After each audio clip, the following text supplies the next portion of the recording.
வணக்கம் நண்பர்களே. நாம் இன்று அந்நியர்களிடமிருந்து நம்மை எப்படி தற்காத்துக் கொள்வது என்று பார்க்கப் போகிறோம். எப்பொழுதும் நம்மை சுற்றி நடப்பதை நாம் கவனித்துக் கொண்டிருக்க வேண்டும். நல்ல மற்றும் கெட்ட அந்நியர்களை அறிந்து கொள்வது எப்படி என்றால், நம்மிடம் பழகும் மற்றும் தெரிந்தவர்கள், நம்பிக்கைக்குரியவர் எல்லோரும் நல்ல மனிதர்களே.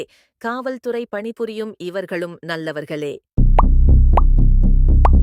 உங்களை யாராவது கண்காணிப்பதைப் போல் உணர்ந்தால் அந்த இடத்தை விட்டு வேகமா செல்லுங்கள். அந்நியர் உங்களை பின்தொடர்ந்து வந்தால் சிறிதும் பயத்தை வெளியே காட்டாதீர்கள். உங்களது தைரியத்தை வரவழைத்து திரும்பி பாருங்கள். ஒருவேளை நீங்கள் செல்லும் வழியில் யாரும் இல்லை என்றால் வேகமாக நடந்து செல்லுங்கள். சிறிது தொலைவு சென்ற பிறகு, அதாவது நல்ல வெளிச்சமாய் உள்ள இடத்தில் வைத்து அவர்களிடம் கேள்வி கேளுங்கள்.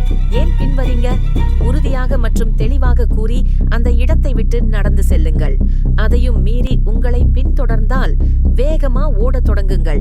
நீங்கள் கண்டிப்பாக தற்காப்பு விஷயங்களை பயன்படுத்துங்கள்.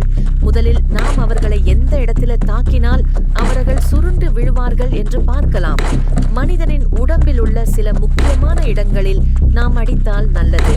நாம் அவர்களது கண்கள், மூக்கு, தொண்டை, நெஞ்சின் அடிப்பகுதி, இடைப்பகுதி, முட்டு பகுதியில் அடித்தல் மிக நல்லது. முக்கியமாக அவர்கள் உங்கள் அருகில் வராமல் இதை முன்னதாகவே பயன்படுத்தாதீர்கள். உங்களால் முடிந்தவரை அந்த இடத்திலிருந்து நகர்ந்து போக பாருங்கள். கடைசி வரை உங்களால் சமாளிக்க முடியவில்லை என்ற போது பயன்படுத்துங்கள்.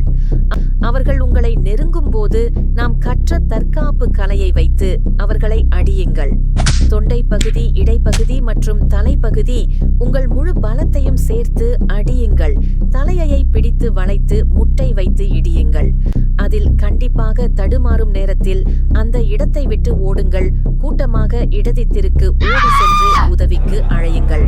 கண்டிப்பாக உங்களுக்கு உதவ முன் வருவார்கள். அதன் பின் உங்களது பெற்றோருக்கு போன் செய்து விவரத்தை கூறுங்கள். உங்களது பெற்றோரர் உதவியுடன் காவல்துறையிடம் விவரத்தை கூறுங்கள். காவல்துறையினர் அவர்களை கைது செய்து தண்டனை கொடுப்பார்கள். நீங்க இதுபோன்று முன்வந்தால்தான் எதிர்காலம் அல்லது உங்களுக்கு தெரிந்தவர்களுக்கு உதவியாயிருக்கும். நாளை அவர்களும் இது போன்று காண நேர்ந்தால் இது உதவியாயிருக்கும். நாம் அவர்களை எங்கு தாக்க வேண்டென்று பார்க்கலாம். கண்கள், மூக்கு, தொண்டை, நெஞ்சின் அடிப்பகுதி, இடைப்பகுதி, முட்டு பகுதியில் அடித்தல் மிக நல்லது. நீங்க தனியாக போகும்போது அல்லது பயணிக்கும் போது உங்களுடன் இருக்க வேண்டிய முக்கியமான சுய பாதுகாப்பு ஆயுதங்கள்: pepper spray, sound alarm, install SOS app in your mobile. சுய பாதுகாப்பு ஆயுதங்கள்: முக்கியமாக உங்களது பெற்றோருக்கு போனில் அழைத்து விவரத்தை கூறுங்கள். நம்முடைய உலகில் குழந்தை முதல் முதியவர்கள் வரை நாம் கவனமாக பார்த்து கொள்ள வேண்டும். அது நம் கடமையும் கூட. நீங்களும் உங்க குழந்தைகளுக்கு எல்லாவற்றையும் சொல்லிக் கொடுங்கள்.